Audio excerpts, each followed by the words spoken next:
Apakah bisa terlihat slide-nya? Bisa, Prof. Ya. Ya, jadi terima kasih diberi kesempatan oleh panitia untuk mendiskusikan mengenai program vaksinasi COVID-19. Terima kasih, saya juga sudah divaksin sebagai lansia dan saya kira tidak terjadi masalah apapun dan mudah-mudahan imunitasnya sudah meningkat. Ya, jadi ini kira-kira vaksin-vaksin yang akan kita gunakan. Tentunya pertama kali adalah Sinovac yang sudah clinical trial di Bandung. Nah, ini yang saya sudah dapat suntikan pertama dan kedua. Kemudian juga kemungkinan nanti akan ada vaksin mandiri. Saya nggak tahu apakah kita semuanya bisa mempunyai akses terhadap AstraZeneca. Dan sebenarnya kerjasama dengan Sputnik 5 juga Gamaleya, dan masih ada juga vaksin serupa dengan adenovirus sebagai vektor, yaitu Johnson & Johnson. Terakhir sekali, saya kira pemerintah menambahkan kemungkinan untuk mendapatkan vaksin Novavax, ini protein subunit S dan M yang kemudian dibungkus dalam nanopartikel lipid. Nah, kemungkinan juga kita masih dapat, tapi ini saya kira rumit untuk Indonesia, mRNA vaksin, yaitu Pfizer-BioNTech dan Moderna. Ini kira-kira nanti Dr. Rizka Andalusia akan mungkin menjelaskan lebih luas kemungkinan-kemungkinan ini. Jadi sebenarnya kita sudah kebetulan ya, setelah Pak Jokowi divaksin, itu kita dalam proses menuju puncak kejadian COVID-19 yang kemudian ternyata menurun. Hanya saja apakah terus menurun atau kemudian naik lagi, ini tergantung kita sebenarnya. Apakah kita mematuhi protokol dan apakah vaksinasi berlangsung cepat ya.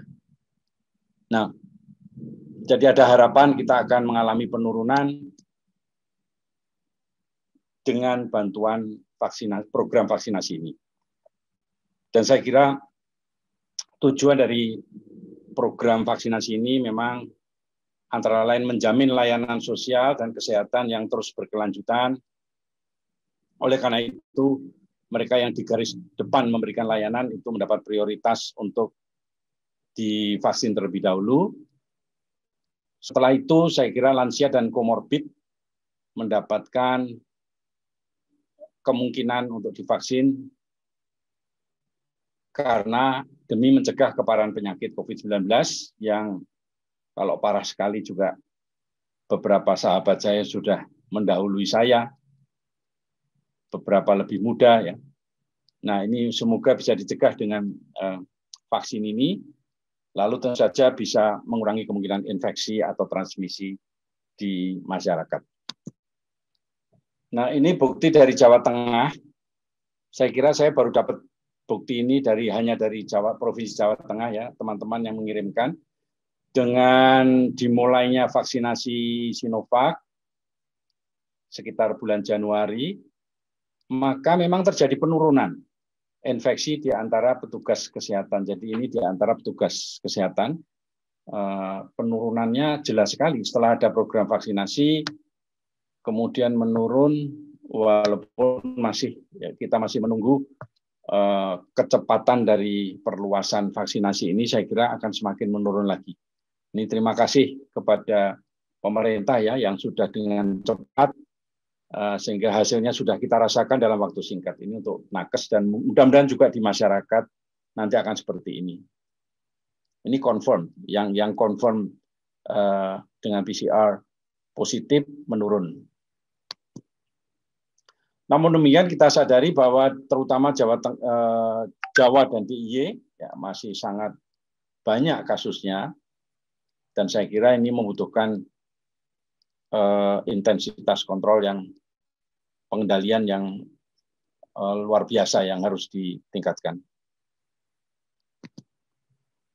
Nah, jadi banyak para ahli mengatakan vaksinasi ini mungkin tidak akan sepenuhnya 100% mengurangi infeksi atau mengurangi sakit, menurunkan sakit, menurunkan morbiditas mortalitas, tetapi paling tidak akan mereduksi probabilitas atau kemungkinan terinfeksi dan juga akan memitigasi manifestasi penyakit.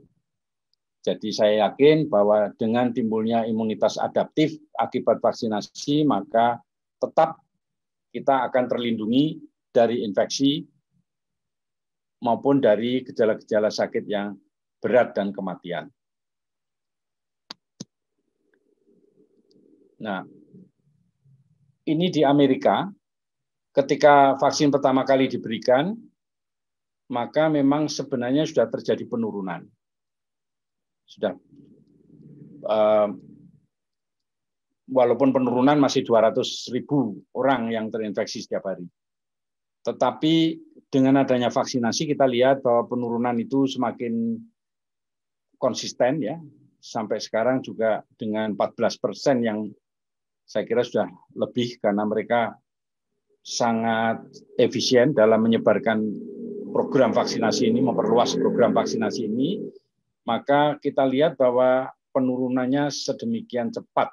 Ini yang terjadi di Amerika, dan kita lihat memang kemungkinan vaksin yang mereka pakai Pfizer dan Moderna ini bisa cepat menurunkan kejadian COVID-19.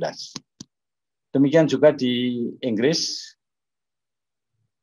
ketika pertama kali divaksin naik, tetapi kemudian secara konsisten menurun, dan sekarang sudah sekitar sepertiga dari masyarakat di Inggris divaksinasi, dan semakin turun kejadian COVID-19.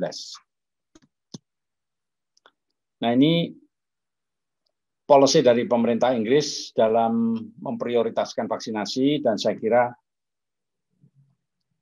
di Indonesia juga berubah dengan cepat untuk mengikuti pola ini, yaitu melindungi penyakit yang berat dan kematian akibat COVID-19, sehingga kalau di Inggris secara eksplisit dikatakan pertama yang mendapat prioritas dalam Januari-Februari adalah mereka yang tinggal di nursing home dan juga yang melayani orang-orang tua yang di nursing home, lalu mereka yang berusia 80 tahun ke atas, dan juga pelayan kesehatan, frontline health workers, dan juga social care workers, mereka yang bekerja di garis depan. Kemarin saya dimintai bantuan dari PMI DIY, Palang Merah Indonesia, ini kami kan social care workers. Oke, saya ini yang menguasai peredaran vaksin ini siapa yang divaksin ini Dinas DIY ya, Dinas Kesehatan DIY. Mohon Pak Trisno ini memperhatikan kalau masih bersama kita di sini, Bapak Trisno mohon supaya ini PMI ini mengeluh belum dapat jatah gitu. Mereka juga social care workers.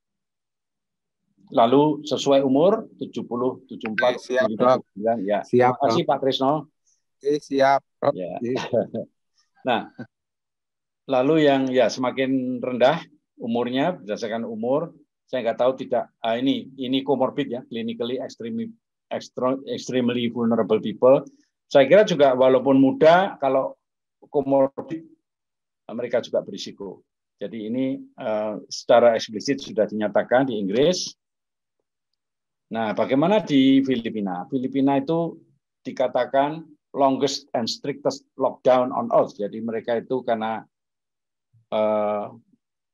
Presiden Duterte itu keras ya, dengan keras juga menerapkan lockdown, dan memang kalau hanya lockdown saja, dan itu pun juga variasi dipatuhinya bervariasi,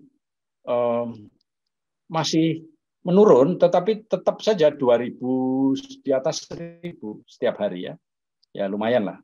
Cuma tidak bisa seperti di Amerika, Inggris yang menurun cepat, Karena mereka juga tidak mempunyai strategi vaksin. Lebih taktis atau lebih strategis di Indonesia ya, saya bukannya memuji diri sendiri, tapi Indonesia pemerintah lebih strategis dengan dari awal sudah memilih Sinovac dan konsisten. Nah, kalau di Filipina ini memang harus ditolong dengan COVAX dari WHO, sehingga mereka jatahnya juga semua vaksin diminta gitu, dan tidak tahu. Saya kira sudah mulai ada kiriman di Filipina, tetapi ya mengaturnya agak susah. Dan juga tidak ada secara eksplisit tidak dinyatakan siapa yang akan jadi prioritas ya, walaupun beberapa pejabat di sana sudah merumuskan health workers dan social workers juga menjadi prioritas. Jadi ini saya kira di Filipina. Di Malaysia hampir seperti kita naik, kemudian mereka lebih belakangan ya, baru saya kira beberapa hari belakangan dibandingkan Pak Jokowi ya, mereka juga Perdana Menterinya diberi vaksin dan dalam keadaan yang sudah menurun.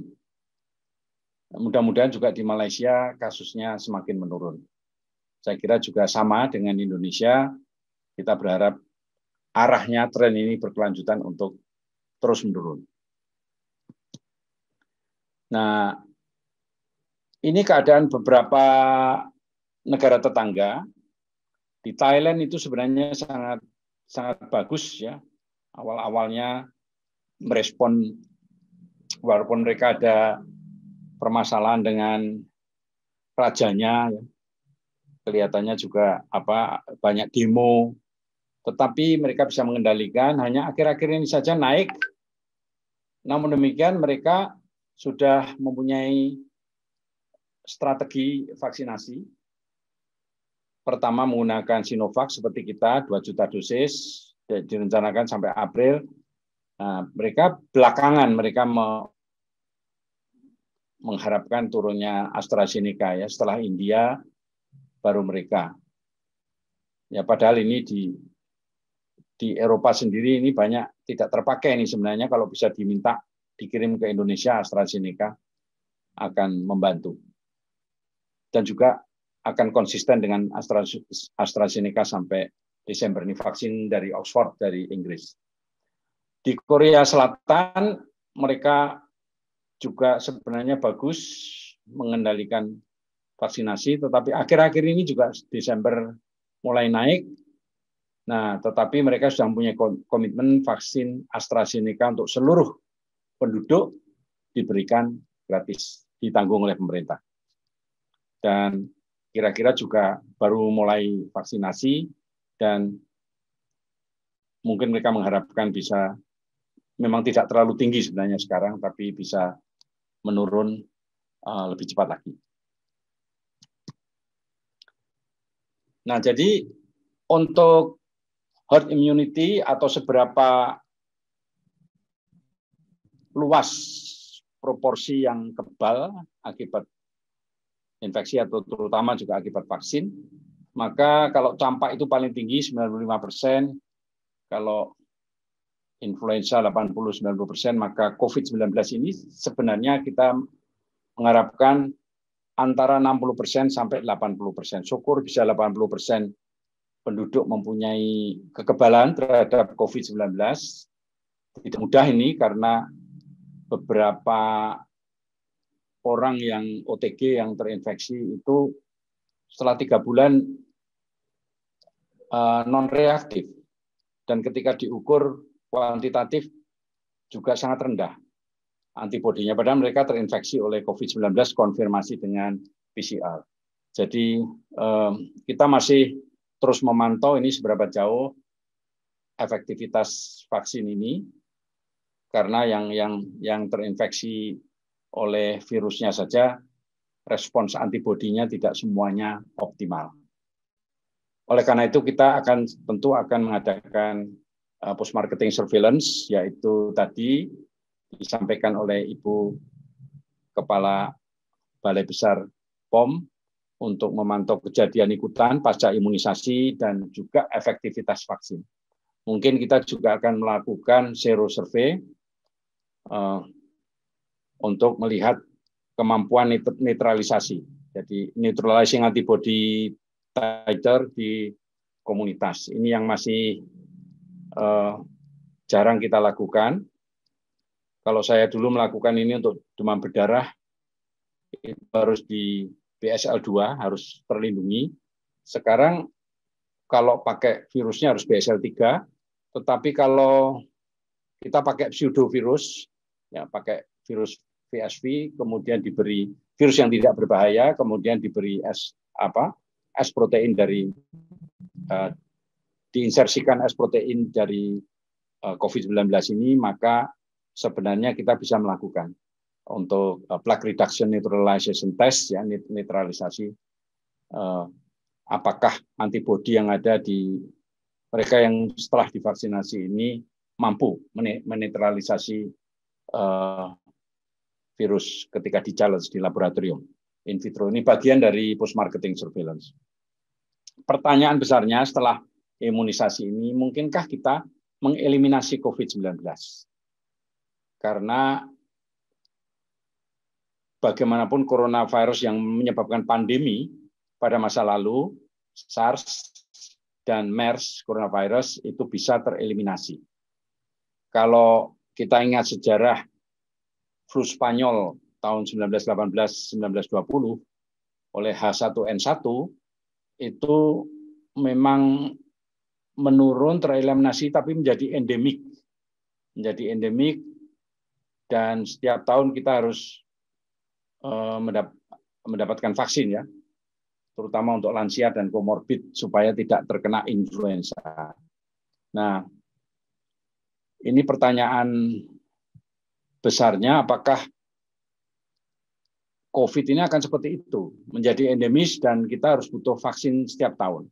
Kalau influenza kan mereka segmented virusnya, jadi bisa bertukar segmen.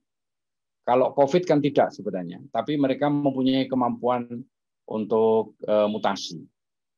Ini pertanyaan besar, dapatkah kita mengeliminasi COVID-19? Tentu kalau pengalaman coronavirus yang lalu, yang menjadi pandemi, kita berhasil, ya, dengan kematian yang lebih tinggi, begitu cepat bisa dieliminasi. Tetapi untuk COVID-19, maka kita harus banyak memikirkan sejauh mana mutasi virus itu bisa mengganggu, ya, mengganggu program vaksinasi. Di Inggris ada varian mutan yang dinamakan B117, ternyata lebih cepat transmisinya, 30%, 40% lebih tinggi dari yang umum ada, dan juga meningkatkan risiko kematian lebih dari sekitar 30%. Nah, lalu di Afrika Selatan ada mutan yang namanya B1351. Kalau pada saat ini diteliti, maka Pfizer-BioNTech itu kurang mampu memicu respons antibodi yang menetralisasi. Jadi kurang, ya, kemampuan antibodinya menetralisasi untuk mutan-mutan tersebut. Padahal ini Pfizer, ya, sudah Pfizer-BioNTech yang katanya 95% protektif, gitu, ya. Dan ternyata kita lihat agak kurang. Seberapa jauh kurangnya ini bervariasi. Demikian juga Novavax, ya. Novavax ini akan nggak tahu apakah kita mau, kayaknya terakhir mau kita ambil juga. Nah, lebih dari 92% yang positif setelah Novavax ternyata varian B1351. Jadi 92% dari yang positif, ya, dari yang positif yang setelah divaksin kok positif, gitu. Itu 92% sudah divaksin dengan Novavax. 92% itu varian B1351. Nah, Johnson & Johnson ini ternyata sementara ini protektif terhadap semua varian yang akhir-akhir saya kira baru diusulkan untuk mendapatkan emergency use authorization ini di Amerika ya, Johnson & Johnson pakai subunit protein. Nah, sementara itu AstraZeneca memicu tingkat potensi yang sama untuk semua strain. Jadi memang AstraZeneca ini di Asia populer, tadi juga banyak diambil oleh Korea Selatan, oleh India, dan sebagainya. Demikianlah kira-kira prospeknya, tidak jelek-jelek amat, karena bagaimanapun vaksin bisa mengatasi paling-paling yang diketahui Pfizer-BioNTech itu bisa mereduksi, tetap mereduksi infeksi. Jadi tetap protektif ya, walaupun tidak seperti yang dikatakan 95%, mungkin 85%, 80%. Nah, apakah eliminasi COVID-19 ini dimungkinkan? Kalau kita mengacu yang paling dekat ya, negara yang paling dekat dengan negara kita, Singapura, mereka secara teoritis ya sudah berhasil mengeliminasi COVID-19. Karena sudah sangat rendah, ya, kasusnya sudah sangat rendah. Ini Singapura ya. Mengapa dulu mencapai lebih dari 1.000, ternyata penularan lokal di asrama-asrama pekerja migran.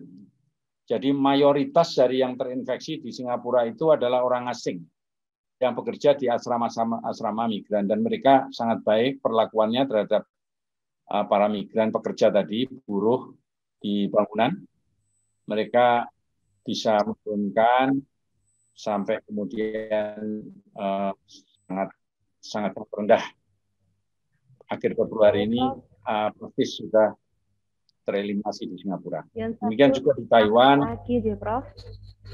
Ya. 5 menit lagi, Prof. Ya. Di Taiwan ini di bawah 10 ya.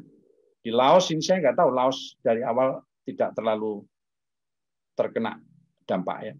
Kemudian demikian juga saya kira di New Zealand ini juga sudah cukup berhasil. Ya.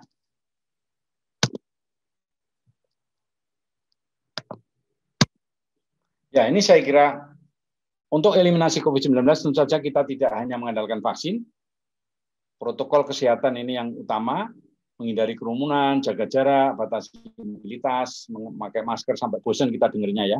Cuci tangan dengan sabun, kalau nggak ada sabun pakai sanitizer. Ya, ini terima kasih Ikatan Apoteker Indonesia sudah membagikan sanitizer ya ke masyarakat.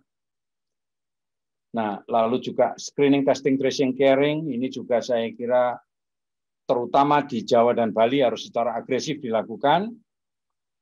Saya mengusulkan Genos dipakai sebagai screening, antibody, antigen test dan PCR sebagai diagnostik. Kemudian selain kontrol secara agresif, Jawa Bali kita juga kalau mau eliminasi itu seperti makan bubur panas ya dari pinggir. Jadi yang tidak banyak penularan itu harus 0 penularannya. Kemudian semuanya harus bisa dicatat, ditampilkan, ini masalah big data, kita pantau berkelanjutan dan memberi penghargaan kepada mereka yang sukses mengendalikan COVID-19 ini. Saya kira secara agresif kalau kita bisa mengarah kepada eliminasi COVID-19, kita akan segera bangkit secara ekonomi dan juga mengeliminasi, sangat membatasi penularan atau morbiditas, mortalitas akibat COVID-19. Saya kira kita akan menuju ke arah eliminasi ya. Eliminasi ini kalau pinjam kedokteran kerja seperti ini, kita harus mengeliminasi hazard. Kalau berhasil maka produktivitas masyarakat kita akan semakin baik. Saya kira cukup sekian. Terima kasih. Waktu saya kembalikan kepada Ibu Vivi, Ibu Apoteker Vivi selaku moderator. Terima kasih.